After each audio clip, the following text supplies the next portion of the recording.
আগৰ দিনৰ বৰটো বুলি আমি আগৰ জানিছিলোঁ। বৰটো আৰু এজন দেৰগাঁৱৰ আপোনাৰ দেৰগাঁৱৰ এজন যুৱকে বনাইছিল। দেৰগাঁৱৰ যুৱকে বনাইছিল।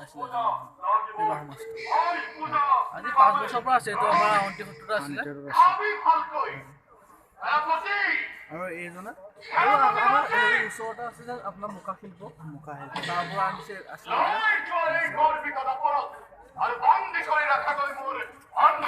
দেখিবলৈ পাইছে আপুনি এজন মাছ আমাৰ দেৰগাঁৱৰ যোৰহাটৰ দেৰগাঁৱৰ এজন যুৱকে বনাইছিল।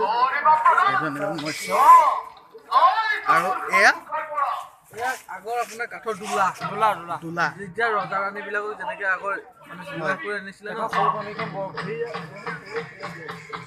আপোনালোকে এখন দেখিবলৈ পাইছে দোলা আৰু এখন তৰোৱাল বুলি কয়। এখন তৰোৱাল মুখৰ পৰা দেখাইছো।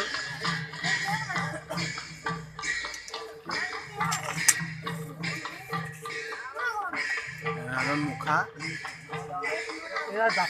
বহুত আমাৰ অসমীয়াৰ জাপি বৰশৰাই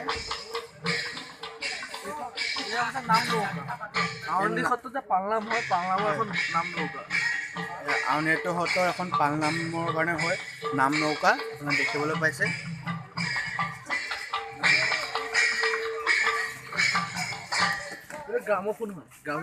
গ্ৰামোফোন আপোনাৰ দেখিবলৈ পাইছে। গ্ৰামোফোন এখন কাঠৰ বৰশৰাই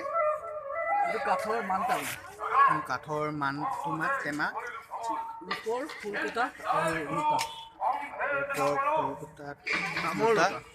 তামৰ লোটা তাম আৰু ৰূপৰ এখন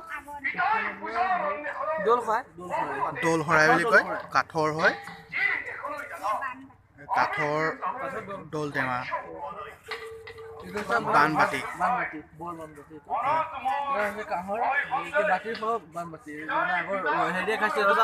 ৰজাৰ দিনৰ ৰজাই ভাত খাইছিল ন। কাঠৰ বটা এইটো হৈছে আপোনাৰ মুগাৰ ছাতি। কিহৰ ছাতি বুলি ক'লে? মুগাৰ ছাতি।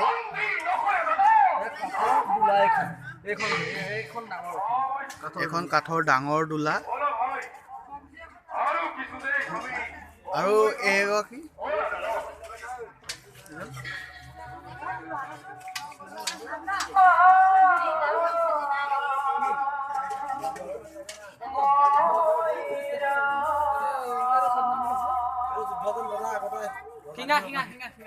শিঙা বুলি কয়। এখন আমাৰ অসমৰ গামোচা শৰাই ৰূপ দিছে তেওঁলোকে আৰু ভালকে কৰিছে। আউনীআটী সত্ৰৰ এওঁলোক ভকত হয়।